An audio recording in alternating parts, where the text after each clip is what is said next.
Le mal-logement s'aggrave en France. 3,5 millions de personnes y sont confrontées et le nombre de SDF, 141 000, a augmenté de 50% en 3 ans. C'est le constat de la Fondation Abbé Pierre, 60 ans après le célèbre appel du prêtre à une insurrection de la bonté pendant l'hiver 54.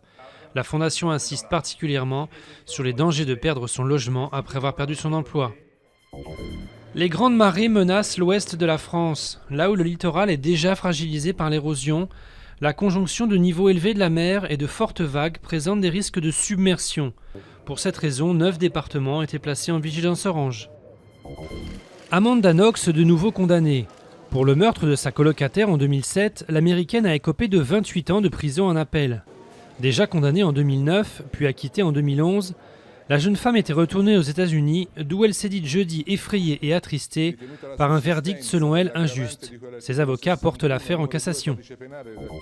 L'AIEA veut aborder les questions militaires. Après de récentes avancées sur le dossier, l'Agence internationale de l'énergie atomique veut maintenant parler avec Téhéran de la question sensible de l'éventuel volet militaire de son programme nucléaire, a déclaré le directeur général de l'agence, Yukiya Amano, dans un entretien à l'AFP.